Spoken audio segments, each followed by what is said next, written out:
താളം തെറ്റി കാരുണ്യ പദ്ധതി. സംസ്ഥാനം പണം നൽകാത്തതാണ് പ്രതിസന്ധിക്ക് കാരണമാകുന്നത്. കുടിശ്ശിക തീർക്കാൻ 568 കോടി വേണമെന്ന ആവശ്യം അംഗീകരിച്ചില്ല. 100 കോടി മാത്രമാണ് നൽകിയത്.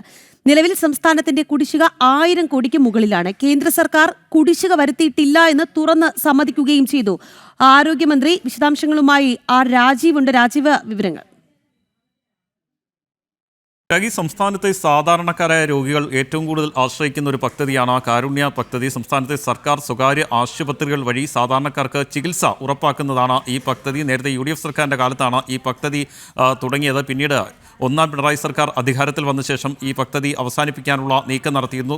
കേന്ദ്ര സർക്കാരിൻ്റെ സഹായത്തോടു കൂടിയാണ് ഇപ്പോൾ ഈ പദ്ധതി നടപ്പാക്കുന്നത്. കേന്ദ്ര സർക്കാർ കൃത്യമായി ഈ പദ്ധതിക്കായി പണം നൽകുമ്പോഴാണ് സംസ്ഥാനം ഇക്കാര്യത്തിൽ ഗുരുതരമായ വീഴ്ച വരുത്തിക്കൊണ്ടിരിക്കുന്നത്. കഴിഞ്ഞ കുറേ മാസങ്ങളായി ഇതുമായി ബന്ധപ്പെട്ട പ്രതിസന്ധി തുടരുകയാണ്. അതായത് സ്വകാര്യ ആശുപത്രികൾക്ക് നിലവിൽ ചികിത്സ നൽകുന്നതിൻ്റെ പണം സംസ്ഥാന സർക്കാർ നൽകുന്നില്ല. 1000 കോടി രൂപയ്ക്കടുത്താണ് ഇതുമായി ബന്ധപ്പെട്ട കുടിശ്ശിക നിലനിൽക്കുന്നത്. ഇതിൽ സ്വകാര്യ ആശുപത്രികൾക്ക് മാത്രം 700 കോടി രൂപയ്ക്ക് മുകളിൽ കുടിശ്ശിക നൽകാനുണ്ട്. ഇതിനെ തുടർന്ന് പദ്ധതിയിൽ നിന്ന് പിന്മാറുകയാണെന്ന് സ്വകാര്യ ആശുപത്രികളുടെ സംഘടന നിരവധി തവണ സംസ്ഥാന സർക്കാരിനെ അറിയിച്ചിരുന്നു. എന്നാൽ യാതൊരു തരത്തിലുള്ള ഇടപെടലുകളും സംസ്ഥാന സർക്കാരിൻ്റെ ഭാഗത്ത് നിന്ന് ഉണ്ടായിരുന്നില്ല.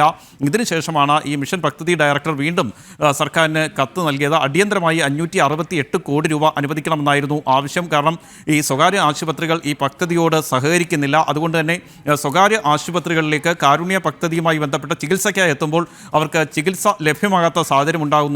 ഇതിനൊപ്പം തന്നെ സർക്കാർ ആശുപത്രികളിലും ഈ പദ്ധതിയുമായി ബന്ധപ്പെട്ട് വലിയ രീതിയിലുള്ള പ്രതിസന്ധി നിലനിൽക്കുകയാണ്. പ്രത്യേകിച്ചും Kerala medical service corporation limited ഉൾപ്പെടെ പണം ആവശ്യപ്പെട്ടുകൊണ്ട് സംസ്ഥാന സർക്കാരിന് നിരവധി തവണ കത്ത് നൽകുന്നുണ്ട്. ഈ പദ്ധതിയുമായി സഹകരിക്കാൻ കഴിയില്ല എന്ന് വ്യക്തമാക്കിക്കൊണ്ട് സ്വകാര്യ ആശുപത്രികൾ ഒരു വശത്ത് നിൽക്കുന്നു. സർക്കാർ ആശുപത്രികളും സമാനമായ പ്രതിസന്ധി നേരിടുന്നു.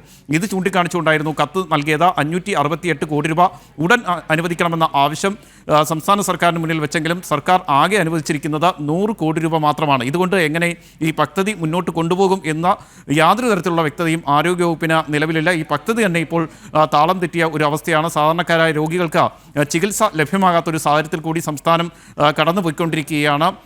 ഒട്ടേറെ രോഗികൾക്ക് ആശ്രയമായിരുന്ന ഒരു പദ്ധതിയാണ് ഏതായാലും സംസ്ഥാനത്തെ സാമ്പത്തിക പ്രതിസന്ധി കാരണം നിലയ്ക്കുന്നത്. അതേസമയം തന്നെ ഇതിൽ ഏറ്റവും പ്രധാനപ്പെട്ട ഒരു കാര്യം ആരോഗ്യമന്ത്രി നിയമസഭയിൽ വ്യക്തമാക്കിയതനുസരിച്ചാണെങ്കിൽ ഈ കാരുണ്യ പദ്ധതിക്ക് കൃത്യമായി കേന്ദ്ര സർക്കാർ പണം നൽകുന്നുണ്ട്. 1 രൂപ പോലും കുടിശ്ശിക വരുത്തിയിട്ടില്ല. സംസ്ഥാന സർക്കാരിൻ്റെ പിടിപ്പുകേട് കൊണ്ട് മാത്രമാണ് ഈ പദ്ധതി ഇപ്പോൾ താളം തെറ്റിയിരിക്കുന്നത്. രാഖി, തീർത്തും സാധാരണക്കാർക്ക് ആശ്രയമാകേണ്ട കാരുണ്യ പദ്ധതിയാണ് താളം തെറ്റിയെന്ന റിപ്പോർട്ട് പുറത്ത് വരുന്നത്. സംസ്ഥാനം പണം നൽകാത്തതാണ് പ്രതിസന്ധിക്ക് കാരണമാകുന്നത്. കുടിശ്ശിക തീർക്കാൻ 568 കോടി വേണമെന്ന ആവശ്യം അംഗീകരിച്ചില്ല.